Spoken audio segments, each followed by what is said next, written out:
You know, as a police officer, I'm compelled to make this video. I've been in law enforcement for 10 years, and I'm speaking to my peers, other fellow officers, people in any kind of law enforcement position. I've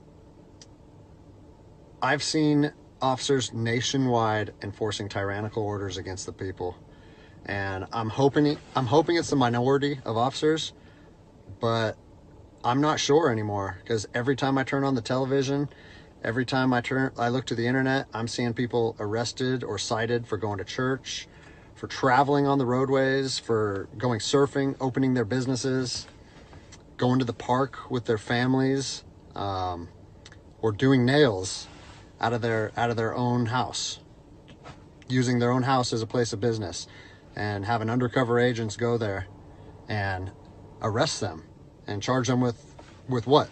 With a crime?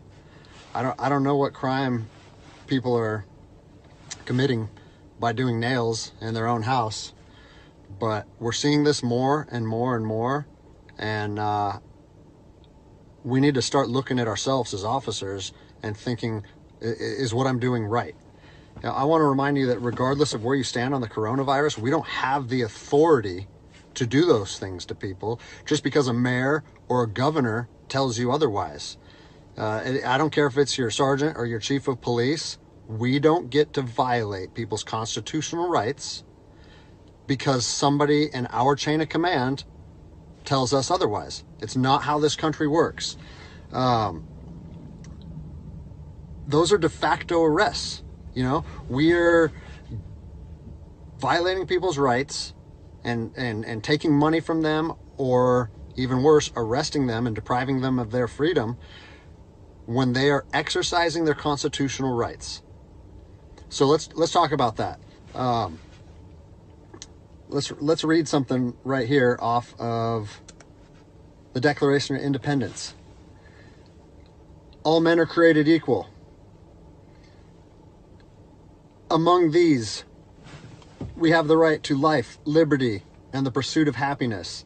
That to secure these rights, governments are instituted among men, deriving their power from the consent of the governed, meaning our power and any government official's power is derived from the people. Okay? We don't hold power over our citizens.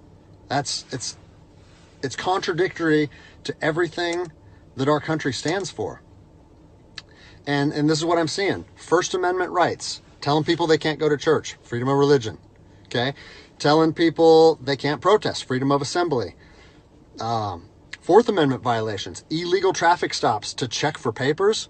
What are you, the Gestapo? Is this 1930s Nazi Germany? You don't get to stop people unless you have reasonable suspicion or probable cause that they have committed a crime. And I know people that have personally been stopped saying, we want to see papers showing that you're essential. David 2, copy a phone call. That is not how our job works, okay? What really has been pissing me off lately is the fact that these officers that are going out here and enforcing these tyrannical orders, what they're doing is they're making my job and my safety, or they're putting my job and my safety at risk. Because what you're doing is you're widening the gap between public trust and law enforcement officers. And what that's going to do is it's going to, I mean, look at what's happened to law enforcement in the last 10 years. Less and less public trust, and more often than not, that is a result of isolated incidents that get blown out of proportion. They're not isolated anymore. They're happening every single day. And the thing that I want you guys to realize is that our power that we hold as law enforcement officers, it's nothing more than a facade. It's a badge and a gun. And people, you don't realize, if you haven't lived in anarchy, if you haven't seen combat, things can be stripped from people in a heartbeat. And that's what I'm afraid of. I'm afraid that these actions are going to wake a sleeping giant, i.e. the American people, okay? They are going to be put in a position where they won't have their rights trampled anymore.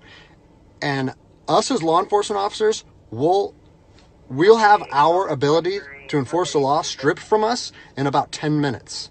Okay? I don't... I think what is going to happen if this continues is we're going to see bloodshed in the streets. Okay? I don't want to see bloodshed in the streets on either side of this coin. I don't want to see fellow officers get injured or killed, and I certainly don't want to see citizens get injured or killed. And I promise you, most of you out there doing these tyrannical acts against our citizens, you're not ready for combat. You're not mentally or physically ready for combat in the first place. I promise you, you don't want to go through that, and I hope I never have to go through that again. You don't get to just say, well, I'm doing this because I was told to do so, or I'm following orders, or I need to keep this job. Guess what? I need to keep this job more than anybody. I have 3 young children. I have 2 houses. Like, I have the same sob story that the rest of you guys have. But my personal choices and my living arrangements, no matter what they are, don't allow me to trample on people's rights. And I don't understand why that concept is so hard for people to understand. Listen, you need to stand up for what's right. You need to, if you're part of a department or an agency that is asking people or asking their officers or their deputies to impose on people's rights and infringe on their freedoms, you need to step up and say, no, that's not me. That's not what I signed up for, and that's going against my oath. And if that costs you your job, so be it. At least you'll be able to look at yourself in the mirror at night. I've already expressed this to my department.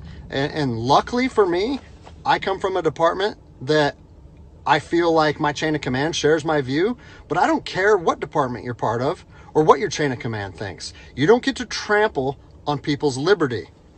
And so, as a special operations veteran, I've fought on the streets of Iraq under the U.S. government's guise of freedom. And I'm telling you what, the American people are going to you are going to wake a sleeping giant, and they are going to fight 10 times harder for their freedom on their soil than anything you've ever seen before. And if that's something you're willing to face, then keep trampling on people's rights. But I promise you, the American spirit of defiance is going to rise again, and it's going to be a big problem for our country.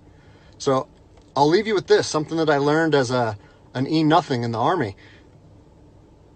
No matter what situation you're put in, if you look inside yourself and ask yourself one question, am I doing the right thing?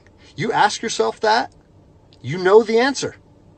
And no amount of money or no order or law or anything should be able to make you go against doing the right thing. So I'm imploring officers to look inside themselves and ask themselves, is this what I want to be doing to my citizens? And I think the answer is clear. And if we all stand up together, guess what?